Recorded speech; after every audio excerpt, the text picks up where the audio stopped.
스튜디오에 검사 출신인 이고은 변호사님 그리고 사회부 최혜림 기자 나와 있습니다. 자, 어서 오십시오. 안녕하세요. 예. 자, 먼저 최 기자. 대통령이 지금 묵비권을 행사하고 녹화도 거부했습니다. 어떤 전략일까요? 이게 윤 대통령 측이 공수처의 수사를 줄곧 인정하지 않았던 만큼 일종의 기싸움으로 볼 수가 있겠습니다. 윤 대통령은 공수처의 수사를 아예 불법 수사라고 부르고 있는데요. 공수처에 내란죄 수사권이 없으니까 수사에 응할 의무가 없고 비상계엄 선포에 관한 입장은 헌법재판소의 탄핵 심판을 통해 밝혀져야 한다는 주장을 계속 견지해왔거든요. 그래서 이에 따라 진술도 거부하고 있는 것으로 보입니다. 또 이번 조사에는 윤갑근 변호사가 입회했는데 역시 별다른 진술을 하지 않은 것으로 확인됐습니다. 자, 오늘 10시간 40분 동안 대체적으로 진술을 거부했습니다. 자, 그러면 내일도 대통령을 소환해서 조사를 할 텐데 공수처가 내일 어떻게 하겠다 이런 일정을 밝힌 게 있습니까? 아직 구체적인 일정은 나오지 않았는데 앞서 공수처가 질문지를 200쪽에 달하는 분량으로 준비를 했다 얘기를 한 만큼 내일도 조사를 이어갈 것으로 보입니다. 근데 가장 핵심은 48시간 이내에 구속영장 청구를 하느냐 여부인데요.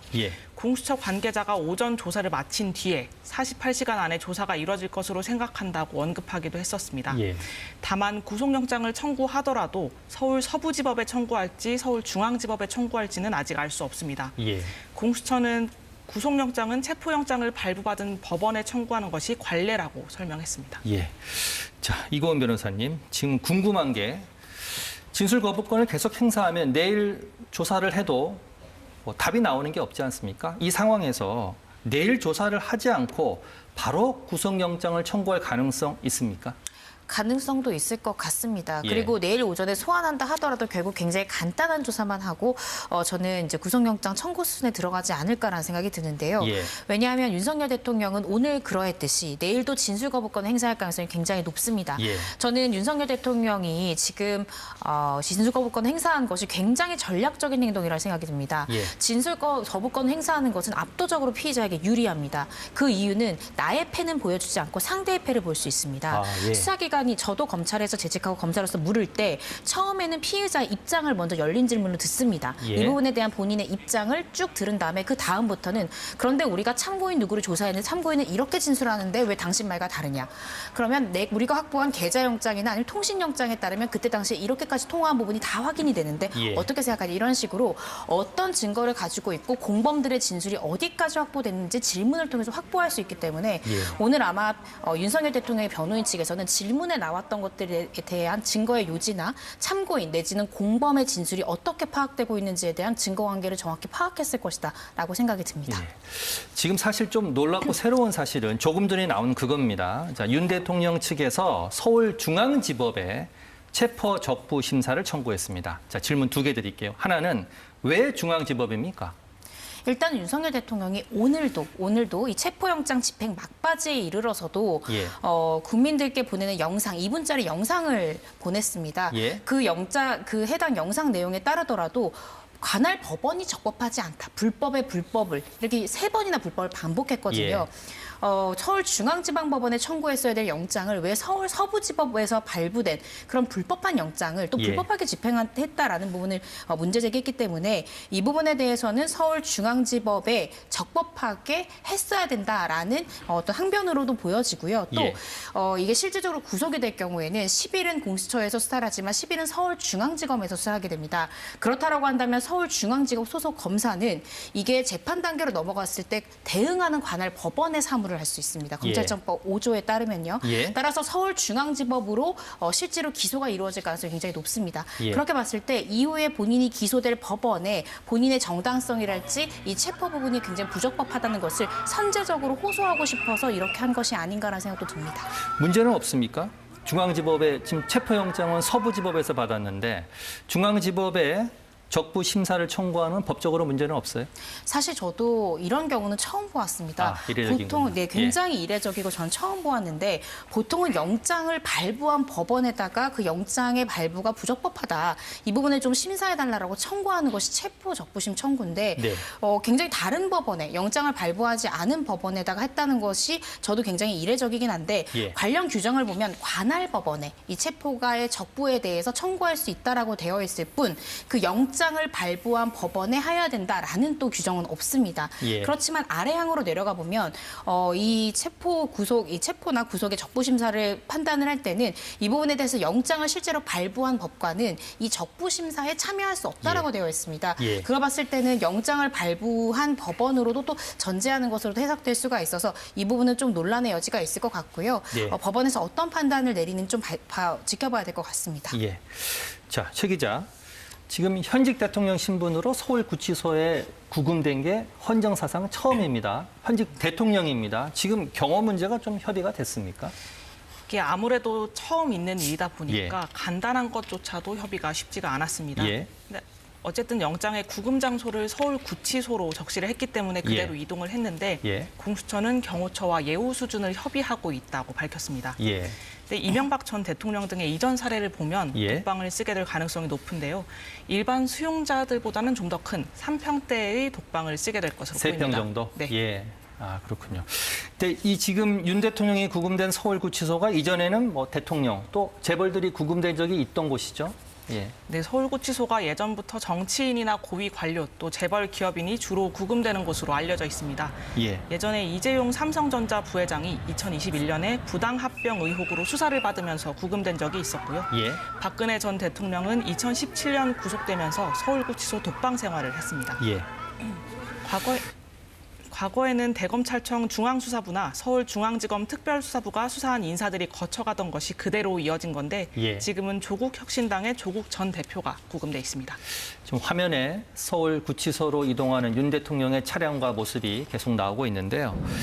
자, 이고은 변호사님, 검사 출신이니까요. 지금 공수처가 준비한 질문이 A4 용지 200페이지 분량입니다. 자, 이제 궁금한 게 하나 있는데 한 페이지당 질문이 보통 몇 개 정도가 있습니까? 사실 뭐 질문의 길이에 따라서 그 개수는 좀 달라질 수 있습니다. 그렇지만 보통 한 질문의 항이 한 줄에서 3줄 정도가 보통이거든요. 예. 그리고 질문 지라함은 아직 답변 부분은 공란인 상태지 않습니까? 예. 그렇다라고 한다면 아마 한 페이지 한 5개에서 6개 정도의 질문이 들어가 있을 가능성이 높고요. 예. 그렇다라고 한다면 한 200페이지다라고 하면 적어도 질문이 1000개에서 1200개 정도 되겠네요. 예. 될 것 같습니다. 그런데 아마 제일 앞 질문과 뒷 질문은 굉장히 통상적인 질문들, 그러니까 이 피의자의 신상에 대한 것을 확인한다든지 마지막에는 이제 본인의 의사를 확인한다든지 예. 라는 형식적 질문을 빼면 실질적으로 한 1100개 정도는 굉장히 또 유의미한 질문이 들어가 있지 않을까 싶습니다. 예. 자, 검사 출신이니까 또 여쭤보겠습니다. 자, 그러면 오늘 10시간 40분 정도 공수처가 조사를 했습니다. 물론 진술 거부권을 행사했고요. 대통령 측에서 몇 페이지나 소화했을 것으로 추정되십니까? 좀 가늠하기가 사실은 어렵기는 합니다. 그렇지만 제 생각에는 조심스럽게 추측해보면 그래도 3분의 2 이상은 소화하지 않았을까 싶습니다. 예. 그 이유는 피의자로 지금 되어 있는 윤석열 대통령께서 모든 질문에 대해서 진술거부권을 행사했기 때문에 예. 초반부에는 답변할 시간을 일정 부분 줬겠지만 이후에는 계속 이런 부분이 반복되면 그냥 답변 부분에 진술거부권을 행사하다, 진술거부권을 행사하다 이런 식으로 답변을 계속해서 그냥 기재하는 것으로 넘어갑니다. 예. 그래서 초반부에는 시간이 걸렸겠지만 후반부는 좀 빠르게 진행했다라고 하면 10시간 이상 진행됐다, 3분의 2 이상 실제적으로 질문이 이루어지지 않았을까 싶습니다. 예.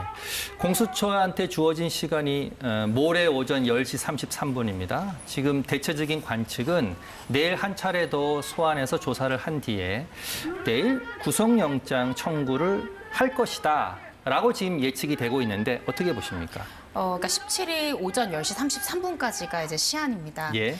그런데 이제 17일 오전 10시 반은 사실은 17일에 청구하기엔 너무 시간적으로 촉박하고요. 예. 저도 내일 저녁쯤에는 구속영장 청구가 실질적으로 일어나지 않을까라는 생각이 듭니다. 예. 내일 오전에 윤석열 대통령을 부를까 부르지 않을까 그 부분은 정확히 알 수 없습니다. 그 이유는 예. 모든 질문을 어차피 진술거부권을 행사할 거기 때문에 공수처로서도 내일 오전에 다시 불렀을 때 실익이 없을 수 있습니다. 예. 그리고 지금 중요한 변수가 하나 생긴 것이 바로 체포 적부심 청구를 했다라는 부분인데요. 예. 이렇게 될 경우에는 48시간이 중단이 됩니다. 그래서 체포 적부심 이 청구서가 실질적으로 법원에 접수가 되고 그 결론이 나올 때까지 48시간의 진행이 중단이 되기 때문에 지금 그 부분에 대해서 중앙지법에서 이 신문기일을 정할 거고 신문기일이 정해져서 그 접수가 되고 실질적으로 기각이든 혹은 혹은 인용을 하든 이런 결정 나올 때까지는 그 시간이 또 중단이 될 수 있기 때문에 시간만큼은 빠지는 겁니까? 빠지는 겁니다. 그럼 모레 않습니다. 오전 10시 33분이 아닐 수도 있네요. 네, 주말까지 갈 수도 있습니다. 그래서 아마 윤석열 대통령은 이런 부분까지도 변호인과 논의를 해서 이 기간을 좀 더 끌고 그리고 또 이런 부분에 대한 적부심사에 대한 판단도 받아보고 여러 가지의 의도로 이 적부심사를 청구한 것이 아닌가 싶습니다. 자, 지금 또 하나의 관심은 과연 구속영장을 어디에 청구할지입니다. 서부지법에게 체포영장을 받았는데 윤 대통령 측은 중앙지법에 청구해라 이렇게 요구하고 있거든요. 공수처의 선택은 뭘까요? 저는 공수처는 구속영장 청구를 서부지법에 할 가능성이 높다라고 생각이 듭니다. 왜냐하면 체포영장을 실제로 청구해서 발부받은 것도 서부지법이고 2번이나 발부받았고요. 그렇기 때문에 공수처에서는 구속영장까지는 서부지법에 청구할 것으로 보여지고 그렇다라고 한다면은 구속 상태든 불구속 상태든 기소 같은 경우에는 그 기소에 하는 법원은 제 생각에 서울중앙지방법원으로 검찰에서는 기소하지 않을까 추측이 됩니다. 자, 그러면 영장 발부 사유가 대체적으로 두 가지 아닙니까? 네. 도주의 우려가 있느냐, 증거인멸의 우려가 있느냐. 자, 대통령에 대해서 먼저 이거부터 여쭤보겠습니다. 영장이 발부될 것으로 생각하십니까? 저는 법적으로만 본다면 발부되는 것이 맞다라고 생각합니다. 그 이유는 여러 명이 함께 범행을 했을 때 우리가 소위 공범 구조다라고 설명하지 않습니까? 그 공범에서 가장 상선에 있는 상부에 있는 사람이 구속되지 않는 상태에서 하선이 구속되는 경우는 없습니다. 지금 저희가 법리적으로만 따져본다면은 윤석열 대통령이 가장 우두머리에 있는 상황이고 주요 임무 종사자에 해당할 수 있는 김용현 전 장관이랄지 많은 공범들이 모두 구속 기소된 상태이기 때문에 가장 주범이고 그 끝에 있는 윤석열 대통령은 법리상 구속이 될 수밖에 없는 상황입니다. 법리상 그렇다라는 것입니다. 그렇지만 현재 대통령이기 때문에 과연 도망할 우려가 있다라고 볼 것인가 그 부분이 조금 논란이 될 수는 있는데요. 그렇지만 이 범죄의 중대성과 이 도망할 우려를 이 경찰이나 검찰에서는 연관시켜서 기재를 합니다. 범죄가 중대하고 형량 자체가 사형 내지는 무기징역밖에 없기 때문에 높은 형량을 두려워해서 도망갈 우려도 있습니다라고 통상 기재를 합니다. 이런 것들을 봤을 때 이 두 가지를 연관시켜서 아마 구속영장 청구서에도 청구의 사유를 기재할 것으로 보여지고요. 저는 구속영장 청구하고 발부될 가능성 높은 편이다라고 생각이 듭니다. 가능성이 높은 편이다. 우리 이공원 변호사님의 개인적인 의견이고요. 좀 상황을 봐야겠는데 만약에 대통령이 구속까지 된다면 윤 대통령 측에서는 어떻게 대응을 할까요? 실질적으로 구속이 된다라고 하면요. 아마 저는 구속되기 전에 일단은 구속 실질심사에도 나와서 적극적으로 항변하지 않을까라는 생각이 들기도 하고요. 서부지법이어도 나올까요? 서부지법이라도 나올 것이라고 생각이 듭니다. 왜냐하면 구속되는 부분에 대해서만큼은 막고 싶은 것이 윤석열 대통령 측의 입장일 것이기 때문에 또 구속 실질심사에서 또 구속영장을 기각시킬 수 있다라고 또 생각할 여지도 있기 때문에 아마 실질심사가 서울 서부지법이 된다고 하더라도 저는 참석할 것이라고 생각이 들고요. 구속된 상태라고 한다면은 아마 적극적으로 재판 절차에 임해서 본인이 무죄인 사유에 대해서 변론하지 않을까 싶습니다.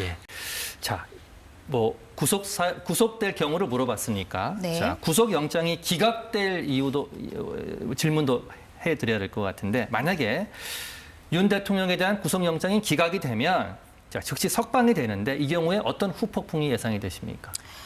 공수처로서는 무리한 구속영장 청구가 아니었냐라는 또 이제 날카로운 또 비판을 받을 수도 있는 지점이 있는데 그렇지만 공수처로서는 체포영장까지 발부받아서 집행까지 한 상황에서 사실은 구속영장 청구는 불가피하게 선택할 수밖에 없는 선택이라고 보여지고요. 따라서 이 부분이 무리한 이제 구속영장 청구였느냐에 대한 논란이 있을 수 있습니다. 그리고 또 하나의 논란이 될 부분이 기각 사유가 중요할 것 같은데요. 만약 그 기각 사유가 혐의 입증이 좀 부족하다, 혐의 소명이 부족하다라는 이유로 기각이 된다라고 하면 앞으로 있을 이 재판 과정에서 무죄 가능성이 올라가는 것이고요. 혐의 소명은 문제가 없지만 이 구속의 필요성 부분이 부족하다라고 예를 들어서 기각 사유가 나올 경우에는 그때는 이 부분에 대해서 또 이 구속영장 청구 자체는 문제가 없지만 이 필요성 부분에 대한 법관의 판단이 그러했구나라고 또 수긍할 수 있는 부분이 있을 것 같습니다. 그래요. 자, 잠시 뒤에 다시 우리 최일행 기자와 이고은 변호사님께 여쭤보기로 하고